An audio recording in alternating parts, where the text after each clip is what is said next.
Alright guys, sorry for no videos for the last week or so. Basically just been so busy just trying to get the car ready for this first test day at Santapod. It was literally down to the last few hours whether I was going to make it or not basically.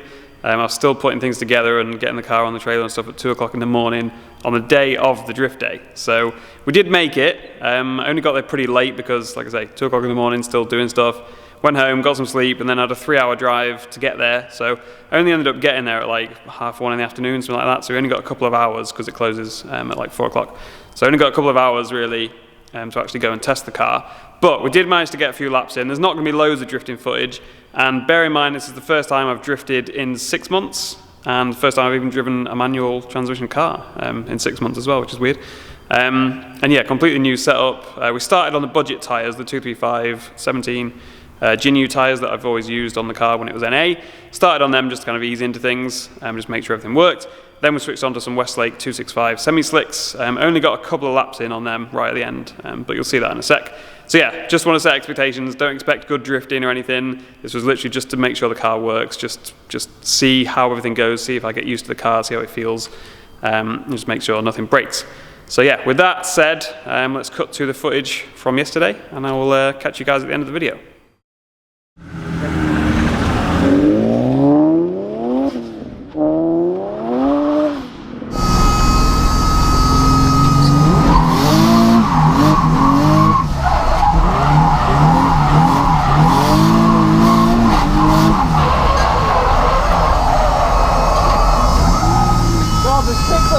So fucking fast! Like, that's mental! Still on the same tyres as well.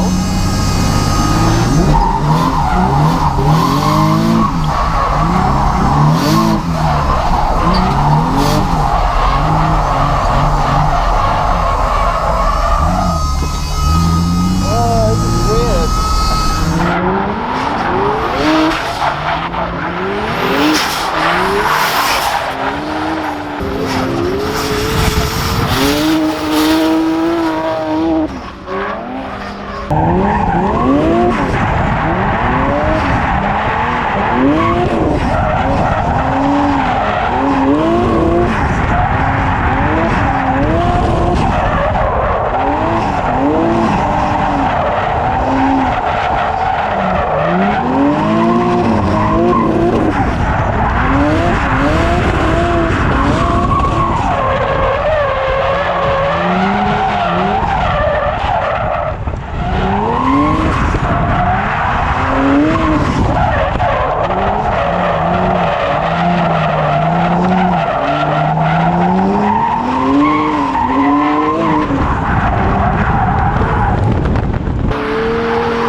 Right, we found the problem why it's not making any boost, because boost hose came off.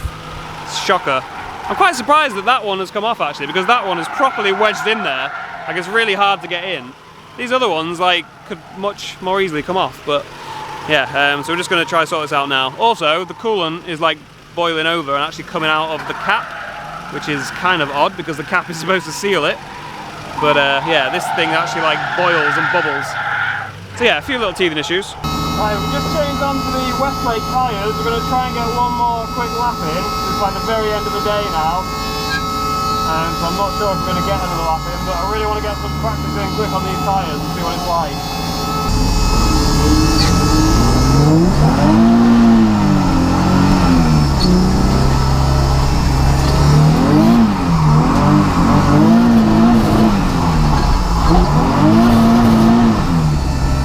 They're like 8 to start with.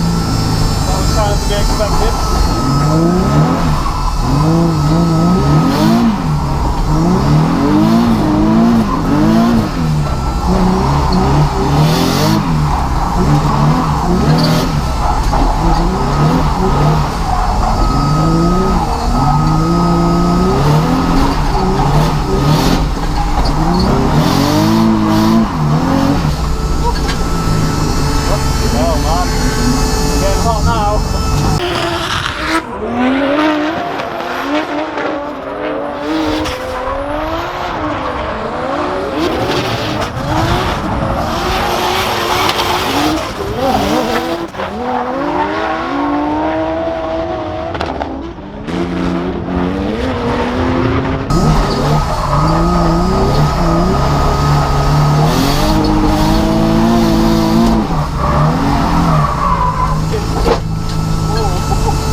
Okay, interesting.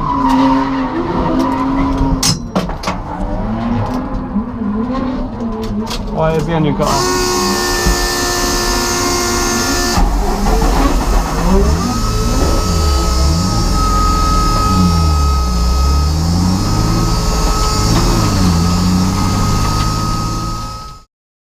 Alright, so that was the day, or afternoon I should say, at SantaPod. The issue at the end there with it stalling and cutting out, I don't think it was anything major. I think everything just got way too hot, and then when I put the clutch in, that's when it started to stall. And Bryn was saying that he's had that before in his car, like when everything's hot and you put the clutch in, the revs start to drop and then they don't recover sometimes, like it just drops off and stalls. So I don't think it's a major issue. I'd like to get to the bottom of it and figure it out and make sure it doesn't keep happening, but it's not something I'm super concerned with at the moment.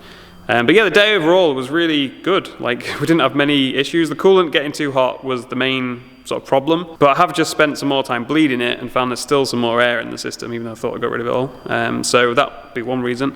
The other reason is the way I've designed, or not designed is not the right word, but the way it's ended up being with the intercooler and the radiator and the power steering coolers and stuff is pretty much the worst case scenario for the radiator. There's like a massive intercooler blocking the whole radiator, and a gap, and then the power steering and oil coolers, and then a gap, and then the radiator. So by the time you get to the radiator, the air is probably not really going where I want it to go. So I'm going to add some ducting to try and sort that out, so that'll help with cooling as well. What else? Oh, we had one really weird thing with the fuel tank. It's got a breather system on it, so like the air pressure inside shouldn't build up. It should just go out the breather hose, but then it's got a rollover valve so that if you roll the car over, all the fuel doesn't pour out. But what seemed to be happening was the rollover valve was getting stuck, like closed for some reason. We don't know why. And then the fuel pressure, not fuel pressure, sorry, but like the air pressure can't escape. So it was just pressurizing. Like we came to the back of the car and we heard like a bang, like a pop. And we looked at the fuel tank and it was like bulging out, like as if it was about to explode. So we opened the cap and like loads of pressure came out. So that was a bit scary because that's not something that I'd ever even considered, that the fuel tank might just explode. But that nearly happened. So yeah, that's something to keep an eye on. I'm going to try changing the valve or running without a valve temporarily or whatever and just see if that sorts it out and take it from there. So yeah, a few little teething issues, but overall, pretty good. And in terms of how it drove, I've not even mentioned like how the car drove, way faster, and I know that goes without saying, but hear me out. On the same tyres, like the 235 budget tyres that I used to run when it was NA, I started off on those because I thought, well, it'll be good just to kind of ease into it, and also it'll be good to compare like what it used to be like, even though after 6 months I've probably forgotten. But yeah, I thought it would just spin them up really easily and just kind of be like driving on ice because so much more power now.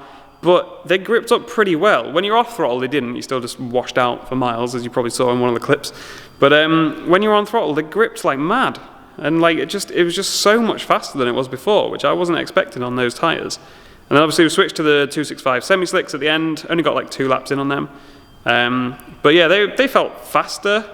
They didn't feel that much faster actually. They felt grippier. But I didn't notice like a massive difference in my sort of perception of how fast I was going. But they felt grippier. Like I had to clutch kick it in third, whereas before it was just happily going around the whole track in third. So yeah, it was a good day overall. Happy with how the car drove. In terms of handling, because we've got rid of both of the anti-roll bars, which wasn't planned originally, and I don't really like that I've had to do that, but I have had to do that, at least for now. So because we got rid of them, it felt quite sort of wallowy. You probably noticed in the exterior clips, like it's sort of bouncing around and wallowing around a lot. So I'm going to get some stiffer springs and see if that helps that a bit. But yeah, it was just weird drifting again, to be honest. Like it felt really strange. I didn't feel like I had like as much control of the car as I used to have, but that's kind of to be expected after 6 months of not drifting, I guess. So yeah, I'm going to try and get the car ready for next week, do a practice day at Teesside, which is literally 2 days before the first round of BDC. So that's the goal now, but it's literally like 5 days from now, and I've got a massive list of things to do still, as well as trying to sort of sort out the coolant issues and a few other bits and bobs that we'd found yesterday. So yeah, there's a lot to do still, but hopefully this is kind of the last push, and this is the last week where I'm going to be working here like all day up until stupid hours, and then hopefully after round 1 we're pretty much going to be there. Like there'll still be stuff to do, don't get me wrong, but it won't be such tight sort of time scales because we've got like a month or something until the next round. So yeah, with all that said, it was a good day. I'm sorry this video was mostly just me talking and not that much actual drift footage, but what are you going to do? I thought it was better than just not showing you guys the first test day at all. So yeah, that's it. I'll see you in the next video, which I'm probably not going to have time to actually film anything this next week because it's going to be a mad rush again. So the next video will probably be the practice day right before round 1 of BDC. So I'll see you there.